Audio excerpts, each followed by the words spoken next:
Well, haven't we been blessed musically this morning?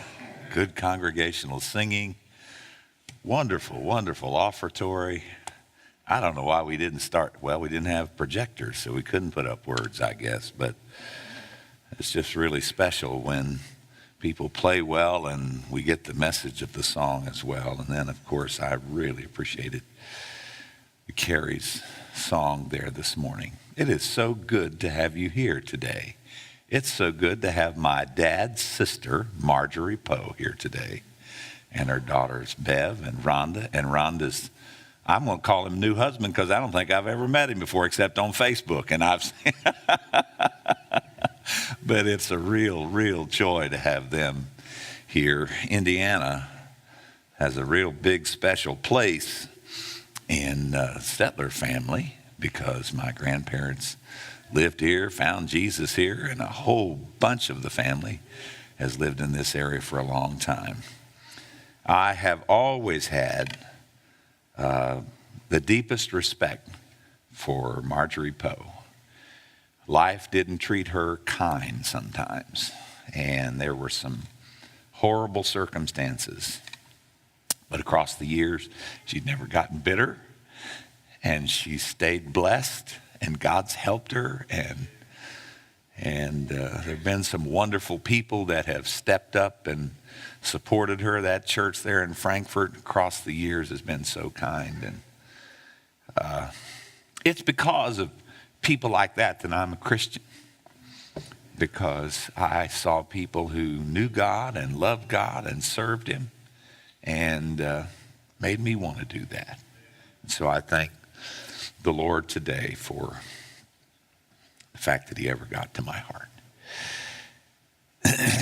I don't ever want to be a sensationalist. I don't ever want to just do things for the effect.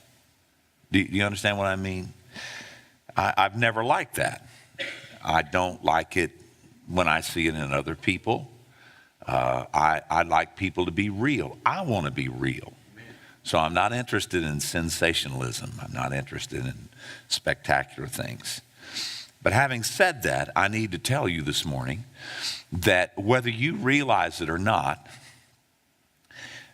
there is another world beyond what we know through our senses. Our senses, of course, are what we see, hear, touch, taste, feel. I know this desk is here because I can see it. And then my hands corroborate that and say, yes, it's there. I can feel it. If I hook my toe on it coming up here and fall out there in the floor, I'll know for sure it's here.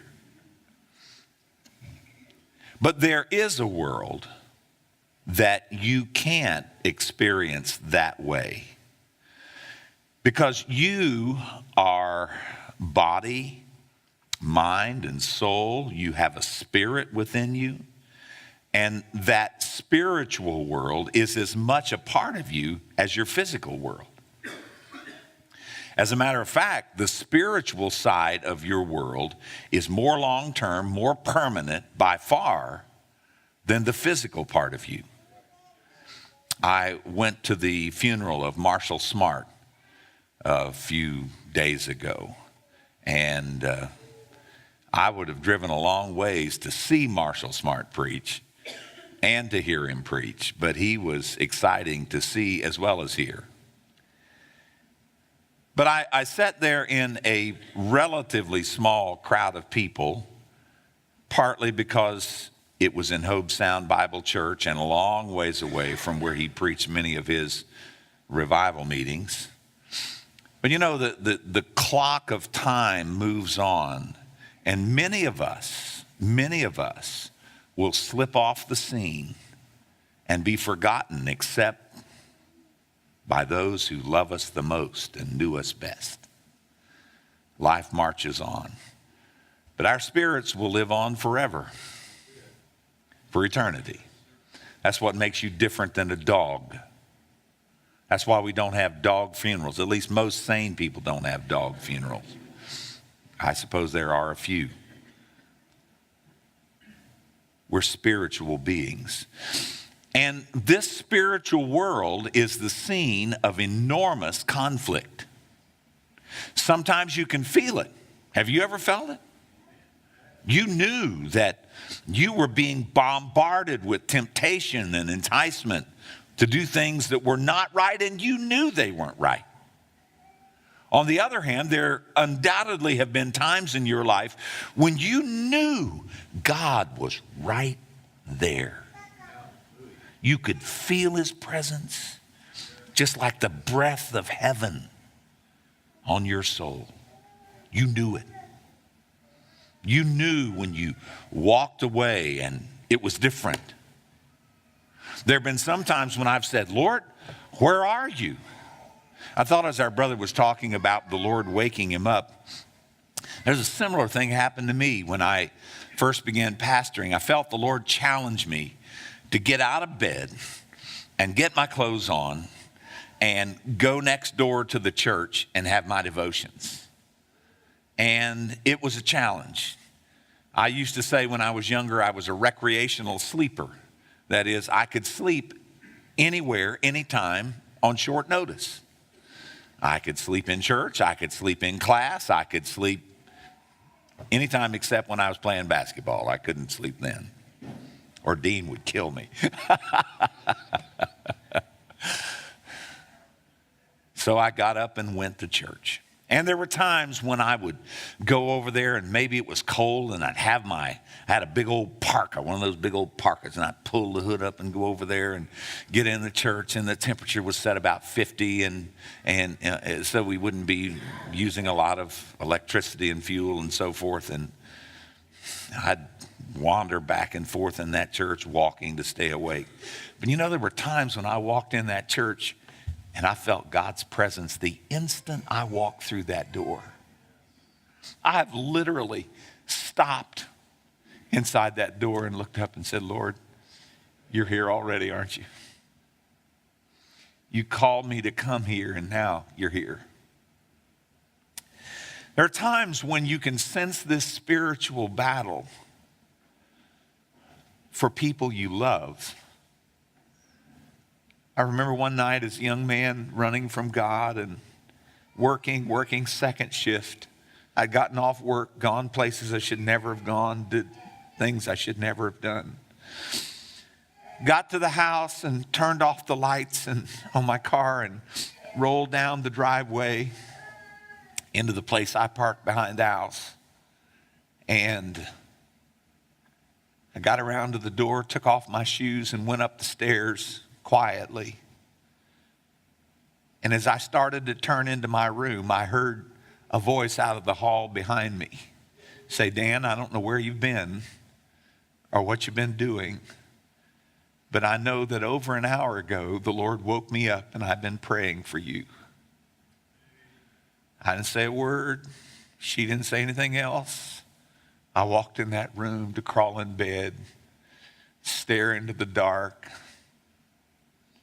and think, now I know why that didn't work and that didn't work and that didn't work. Because there was spiritual warfare and there was my mother standing in the gap for a son that was wayward. Spiritual warfare. There are times that I've just felt urgently, for no good reason, I punched in the number on my cell phone and called and said, I don't know what's going on in your life right now, but something's bothering me. And I want you to know I'm praying for you. And I'm not asking you to tell me anything. I just want you to know that something's bothering my spirit. Now, you can laugh at that if you want to, but friend, I want to tell you something. There is a real spiritual world that you can't touch or see or taste or hear, but it is there. And that world is a world of spiritual conflict. There are colossal struggles going on that you and I can't even imagine. As a matter of fact, if God were to pull back the curtain that separates the visible experiential world from the spiritual world, we would more than likely be shocked beyond description to realize what kind of a struggle is going on in this service over you and you and you and you and me. Spiritual conflict. The struggle's always been there. You go back to Genesis chapter 3 and you read there the struggle of good and evil, God and Satan. God has made a perfect world, put perfect people in it, only made one restriction: don't eat of that tree. He attached a warning to that: in the day that you eat, you'll die. Satan comes and says, you won't die. You won't die. God says you will. Satan says you won't. Spiritual conflict. You go to the book of Job. You read the first 2 chapters and you get the setting. It's like we're in a huge arena and we're watching, and out here is a man who is phenomenally wealthy, the richest man of the East. He's got it all. He's got a wonderful family, a great wife, all kinds of possessions, the respect of everyone. But we get to see what he can't see. And in the spiritual world, there's a convention of some sort. I don't know what it is. The sons of God gather, and Satan comes with them. I don't know where it is. I know Satan was kicked out of heaven, so I doubt if it was there. But I know that after God has sent all of his ministering spirits out to carry out his will in the world, he confronts Satan. And he says, where have you been? And Satan says, well, I've been in the world, walking to and fro and going up and down. And God says, read it for yourself. God says, have you considered my servant Job? I want to say, Lord, if he hasn't, for crying out loud, don't bring him up. I don't want God bringing me up to the devil. Do you?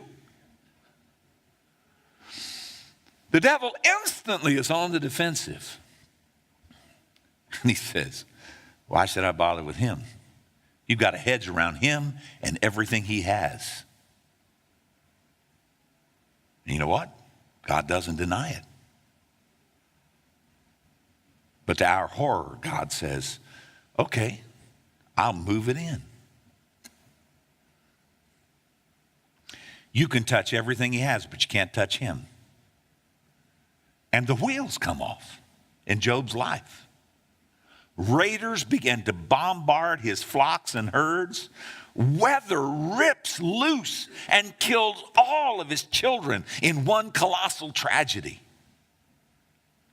Everything he has is taken away. And he ends up saying, naked came I into this world, and naked I'm going to leave. The Lord giveth, the Lord taketh away. Blessed be the name of the Lord. Marvelous response. But the battle's not over. Because the angelic beings meet again, and Satan comes again, and God confronts him again, and Satan is still defensive. He says, you let me touch his body, and he'll curse you to your face.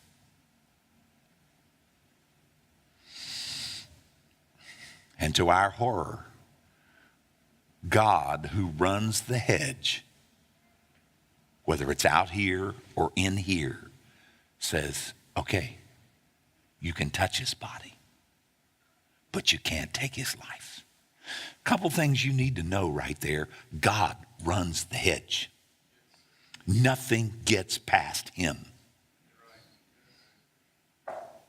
Satan has to ask permission because God is in control. Don't you forget that. As a matter of fact, I need to point out to you this morning that when you read about Satan being cast from heaven, it's Satan and a third of the angels. Do you remember that? You remember fractions? If you take away 1/3, how many thirds do you have left? 2/3.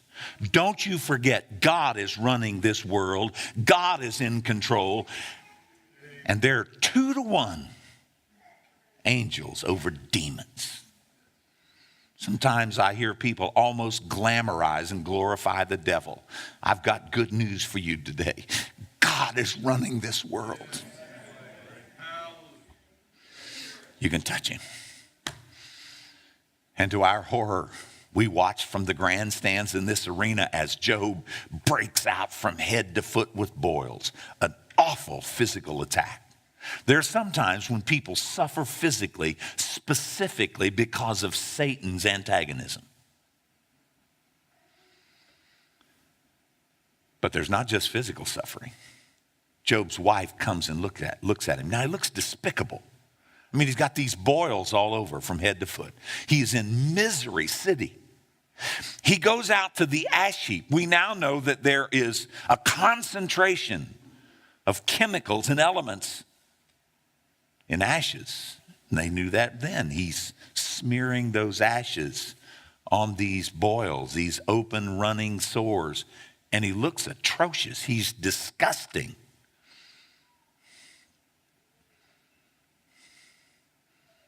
And Job's wife looks at him. And she says, Job, why don't you curse God and die? Did you ever hear that before? Who said that the last time? Satan did. He said, you let me touch him and he'll curse you to your face. And now he has used one that is closer to Job than anybody else to say, why don't you curse God and die? And then his friends come. And they look at him for a week. And you want to say, didn't your mama teach you not to stare at people? But when they open their mouth and stop staring and start speaking, you wish they'd go back to staring. Because the rest of the book is them tearing Job and ripping Job and accusing Job and using faulty reasoning from illogical premises to say, you have got to be a skunk. You're hiding something. This kind of thing doesn't happen to good people. The only trouble is we know what's going on. I'm talking about spiritual conflict. You come into the New Testament and you come to the story of Jesus. He's just been baptized. Heaven is open. God the Father has spoken. If there ever was a Trinitarian passage, there's the Son of God being baptized. The Father is speaking and the Holy Spirit descends like a dove. On the backside of that, the very next chapter, it says, then was Jesus led up of the Spirit into the wilderness to be tempted of the devil. And for the next 40 days, he took everything Satan had to throw at him. We don't know what all happened there. The account only tells us what happens after the 40 days were concluded and when he was hungry. Do you remember that? We don't know what happened, but we do know that the Bible says he was tempted in all points like as we are, yet without sin. I promise you there's nothing in your life, nor will there ever be anything in anyone's life that Jesus didn't experience in that 40 days of temptation. He knows how to help you. I'm talking about spiritual conflict. You get up in the Gospel of Luke chapter 22 and Jesus looks at Peter and makes this amazing statement. Peter, Satan has desired to have you. Now, Satan didn't show up. Jesus didn't say, excuse me a minute, fellas, I got to go talk to this rascal over here, the devil. But something was happening in the spiritual world, and the targeted person was Satan. You know what? There have been times when Satan has desired to have you. You. Say, oh, I don't think so. I'm a nobody. Everybody counts with God. Everybody counts with God. We count enough with him that he left the splendors of heaven where all is light and peace and holiness to come to a world that's so twisted and warped by sin. And he didn't come to stand as an observer off to the side and say, wow, I never meant for it to be like that. He came to walk among us and experience our griefs. He came to be spit on and despised and rejected when all he ever did was good. be mocked and jeered and have thorns mashed into his head and have a rugged cross laid on his back. He came to lay on that cross when he could have called, and all of those angels could have come and delivered him. He did that on purpose because you count. If you don't believe you count, then why is there a struggle in your life? Why does the devil have some of you this morning? Because you count. You count. Satan has desired to have you, Peter, that he may sift you as wheat. But I have prayed for you. I have prayed for you. The Bible tells us in John chapter 13 that Satan entered into Judas. And he made Judas think that 30 lousy pieces of silver was enough to sell the Son of God for. No, he didn't think of it like that. What he was thinking was, I'm getting sick of this. I walked away from everything. And I thought we were going to have a kingdom. And I thought I was going to be treasured. And now this is all collapsing. And he's talking about dying and going away. I wish I'd have never started this. Think of all the money I could have been making for the last 3.5 years. I think I'm going to get my money out and run. He goes to the high priest. He's seen Jesus. When they wanted to take him and push him over a cliff, he passed through their midst and they couldn't touch him. When they wanted to take him another time and make him king, he passed through their midst again. He's not worried. They're not going to get Jesus. All he's doing is getting a little cash out to start over. And so he goes and connives with the high priest to sell him for 30 pieces of silver.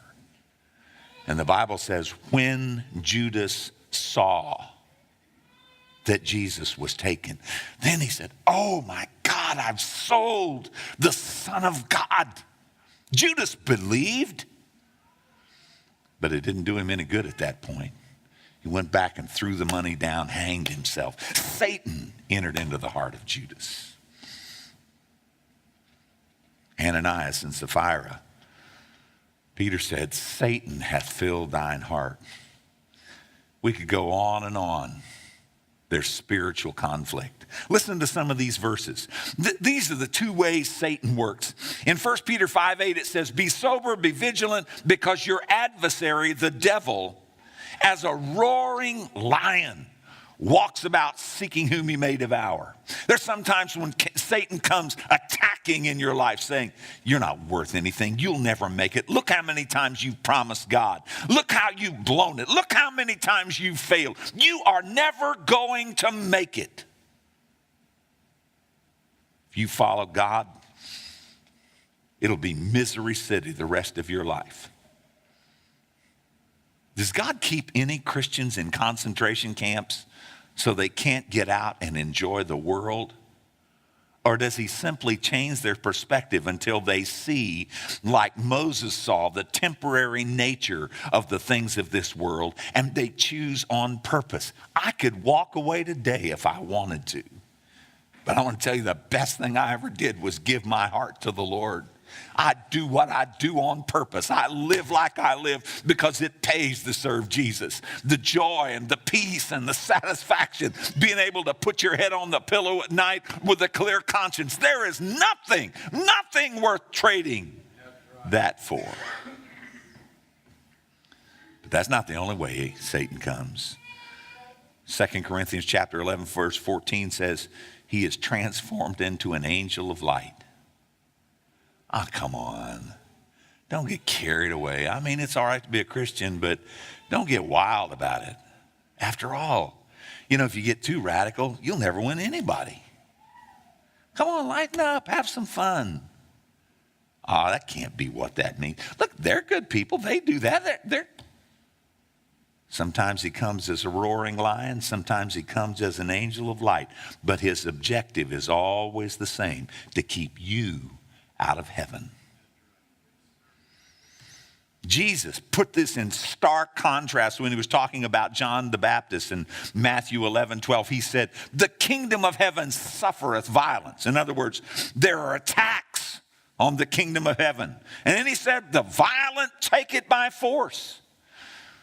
There comes a place in time when you have to make up your mind you're going to serve God. I'm going to serve God whether it feels good or whether it doesn't. I'm going to serve God whether it's easy or whether it's hard. I'm going to serve God. One chorus writer put it, I am determined. I've made up my mind. I will serve the Lord. You know, when you come to that place, you're not far from the kingdom. Paul said to Timothy, war a good warfare, 1 Timothy chapter 1, verse 18. Fight the good fight of faith, 1 Timothy 6:12. Paul described this battle in his own mind, in his own heart. He said, for I delight in the law of God after the inward man, but I see in me another law, warring against the law of my mind and bringing me into captivity to the law of sin. Oh, wretched man that I am. He was talking in Romans 7 about the way he had been one time in his past. But I need to tell you today that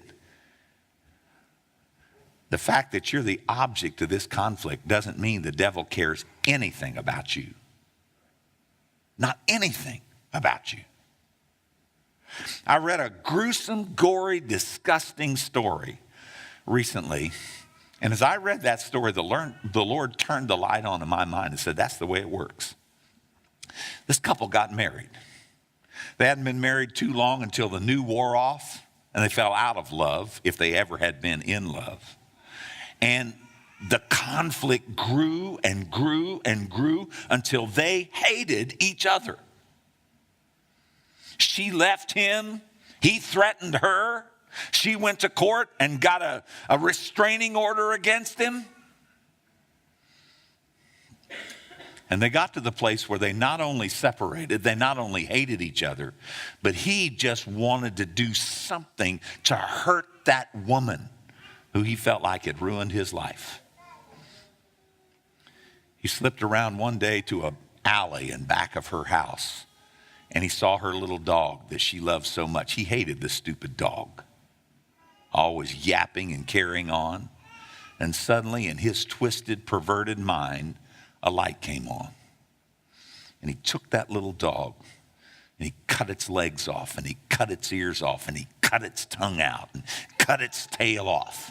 And he took those body parts and that poor little creature that was still alive and laid it on the porch and took off. It wasn't the dog. The little dog didn't bite him. It was the girl. He hated her, and he wanted to get at her through something she loved. Friend, I want to tell you something today. You may think you're free and you can walk away and do what you please, but you are being used. You are being used. It's not like the devil wants you to love him. He doesn't give a hoot. It's not like he wants to give you anything. As a matter of fact, what he wants to do is cut.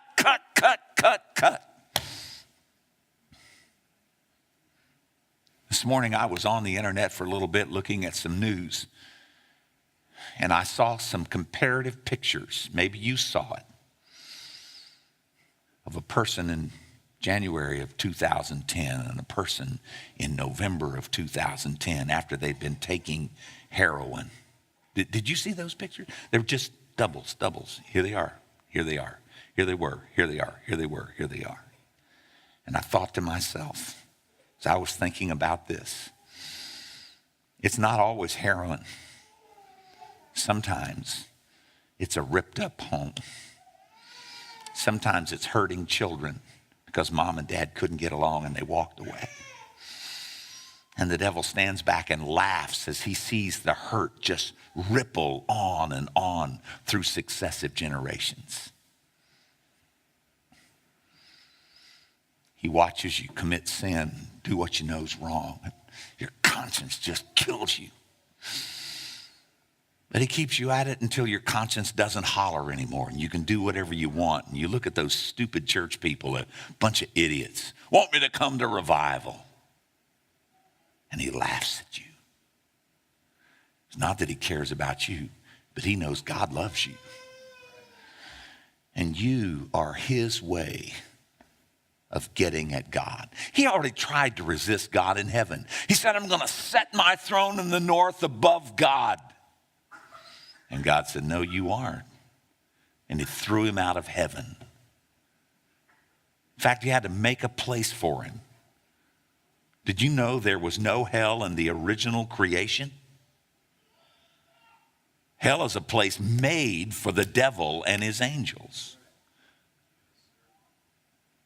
So God put Satan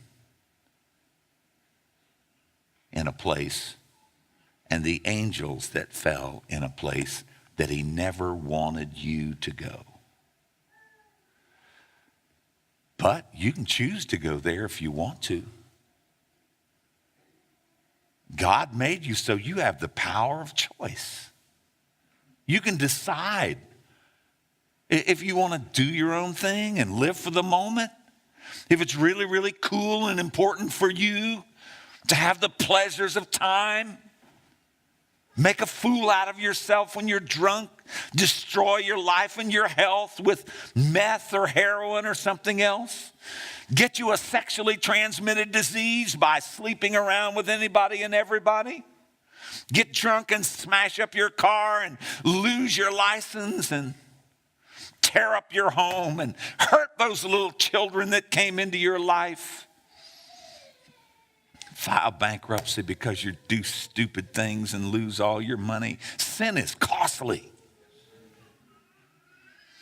Somewhere out there you stagger and say, I got to get my life back on track. But I don't want to serve Jesus. Well, it's your choice. It's your choice. Say, God doesn't care about me. Wait a minute. Jesus is hanging on the cross. He is suffering beyond description. He is becoming sin for us who knew no sin. And on one side of him, there's a man that's spitting all of the bitterness of his soul on Jesus, saying, if you're really the Son of God, save yourself and save us. The other man looks at him. He says, shut up. We're guilty. That's why we're here. And then he looks at Jesus and says, Lord, will you remember me?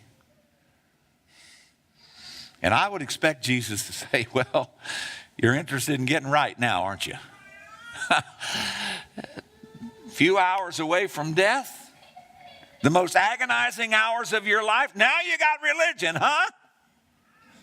When are you going to make your restitutions? When are you going to prove that you really wanted something more than just escaping from it? No, Jesus doesn't say any of that. You know what he does? He reaches out and says, devil, you don't get that one.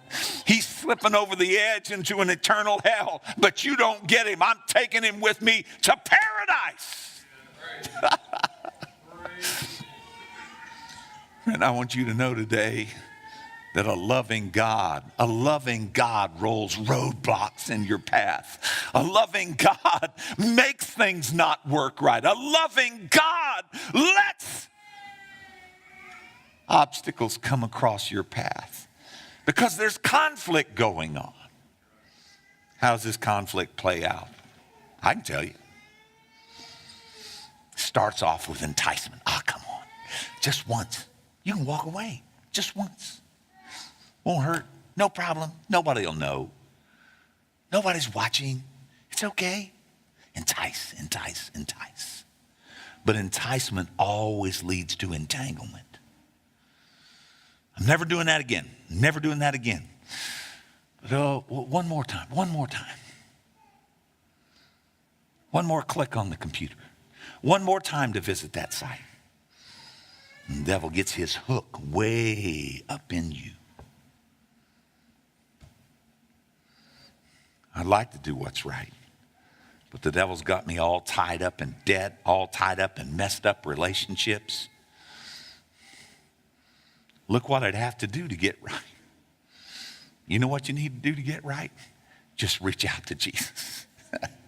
He's somewhere real close. We talked about that the first night of this meeting. Real close to a church that he didn't have one good thing to say about. He said, by the way, I'm on the other side of the door. If you'll open the door, I'll come in.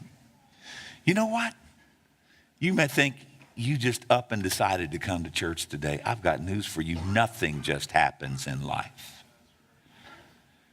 I felt all week like I ought to preach to you about spiritual conflict this morning. Brother Joe said he's been laboring. He said, I felt like I ought to sing, I surrender all. You know what? There's a God in heaven. Let somebody ring your phone. Somebody stop by your house. Something put a thumb in your back that made you come to church today. Friend, I want to tell you that's not an accident. That's the spiritual conflict. And it takes two to make a fight. And the devil may fight against you, but God fights for you. God fights for you. He'll push you off with delay and say, don't. You need to get right sometime, but not today. All the while he's binding you and binding you and binding you.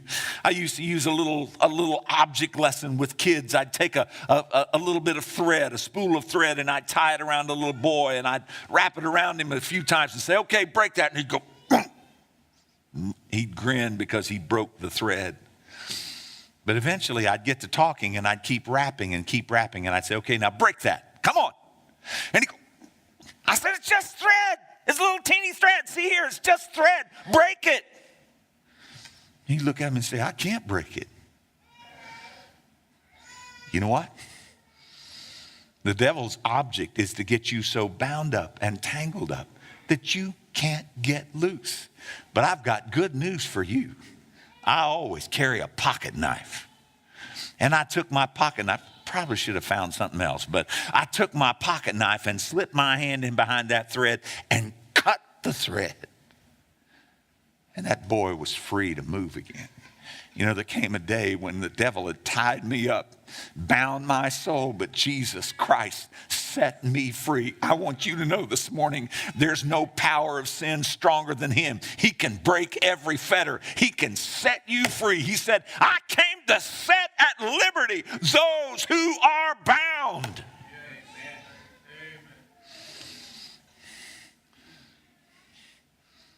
He wants to distract you. Yeah, I'm going to get things straightened up. As soon as we get this house paid for, as soon as we get that car paid for. You know what? There's an endless succession. This community's going downhill. We better sell out while we're ahead and get another one. And, we can't afford it. Yes, you can. It'll be fine. Let's see. If everybody stays well and nobody ever gets sick and there are no reverses and you don't ever get laid off, you can keep your nose above water. But you got to work 6-7 days a week. You got to work 10, 12 hours a day. Even though your family suffers and your kids never see you and your home becomes a thoroughfare of passing people who are going different ways. And the devil sits back and laughs. Your cool house, you don't even have time to mow the yard for it. We got to have it. Man, I got to have a new truck. I've just, as long as you are drawn by the want, there'll always be something there. He likes to divide. I'm not coming back to this church. Those people got a little clique over there. You ever see them? Right after church, they just right together. Them talking to their friends. Us four and no more. Been going to that church for a year. Nobody's ever invited me to their house. Well, shame on them. But shame on you too. If you let the devil trick you into letting bitterness slip into your heart. I've watched it over and over again. The devil will slice people up and then he starts throwing the seeds of bitterness in. Got a good friend, a preacher friend. And some mean, ugly things happened to him. Some people said some stuff that wasn't even true. The sad part of it is, if my friend is not very careful, he's going to be able to be right and bitter at the same time. You know, bitterness doesn't hurt them. It hurts you. Well, Brother Stetler, you don't know what I've been through. Well, that's probably true. On the other hand, you don't know what I've been through. But I've learned one thing. There's no good comes out of bitterness. I can spill that acid of bitterness right over on my children until they don't have confidence in anybody. They get sick of the church and they run off someplace else and someplace else. I know how the devil works. Paul says we're not ignorant of his devices. Get you up in years, and they actually have the audacity to vote somebody else in to teach that Sunday school class you've been teaching for 35 years. Well, that's all the appreciation you get. I've spent hundreds of dollars buying stuff for that class. And what do I get? Voted out for that little whippersnapper. You know what? It's like the devil cutting the legs off and the ears off. He didn't care about you. He wants to tear up the church. He wants to hurt the cause of God. And he wants to destroy you. Spiritual conflict. Well, I said it takes two to make a fight. What happens on the other side? I want to tell you, God is faithful. You know, once you get home at night and get the radio shut off and get the music stopped playing and lay down in bed at night, the Holy Spirit comes in and slips in and talks to your heart. Some people just run because they don't want to face themselves. They don't want to hear what God has to say. But friend, I want to tell you something. He loves you too much not to catch you. And he does over and over and over and over again. He invites. He intervenes. You know, that deal you thought was a sure thing? He knew that down the road that would just help you to be lost. And that's why it didn't work. That's why it didn't work. I was young and brash, and a lady got sick and got in the hospital, and I went to see her. And I said, you know what? You're going to be sick the rest of your life. Now, that's not exactly a good thing to say to people in the hospital. She looked at me and said, why do you say that? I said, because the only time you see God is when you're sick. I said, our church prays for you every Sunday. And if God answers our prayers, he's going to have to get you sick so he can get your attention. She started to cry and said, I never thought about that. You know what? It's time she did. I'm not recommending that kind of brash pastoral ministry. But I will tell you this. God, the Holy Spirit, so faithful. So faithful. He obstructs our path. He rolls roadblocks of grace. You say, what do you mean, roadblocks of grace? He doesn't want you to be lost. If you're lost, you're going to have to climb over that roadblock. You won't go to heaven without climbing over God's roadblocks. You won't go to hell without climbing over God's roadblocks. Because we're in a conflict.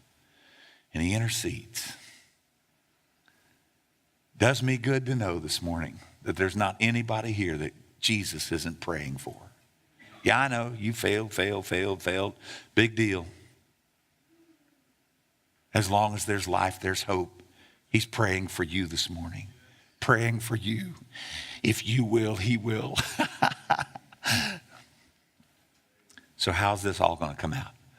Well, the outcome doesn't depend on the Lord. He's done everything he can do. When Jesus hung on the cross, he said, it is finished. At that point, the bridge of salvation was done. The access into God's presence was finished. The blood of Jesus Christ had been shed. He had died to pay your sin guilt. There's not another thing God needs to do to get you to heaven. The way's open into the very presence of God. He's made full provision. He said, he's not willing that any should perish. With every temptation, he's made a way of escape. Hebrews chapter 7, verse 25 says, wherefore he's able to save them to the uttermost that come to God. The good news is this morning, your case is not too hard for God.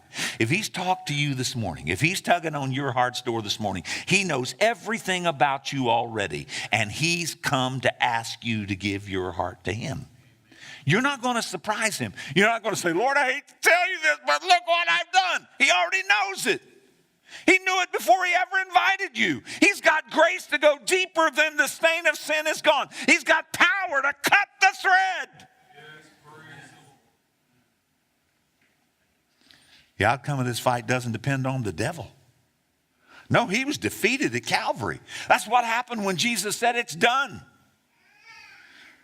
1 John chapter 4, verse 4 says, greater is he that is in you than he that is in the world.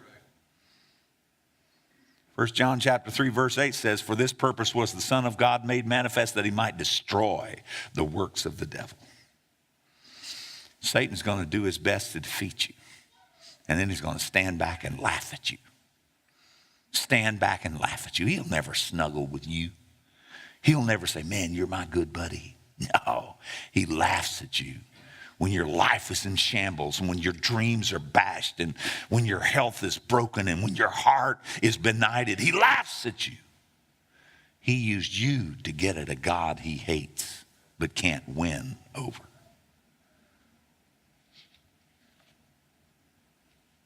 If you lose this battle, it won't be because of God.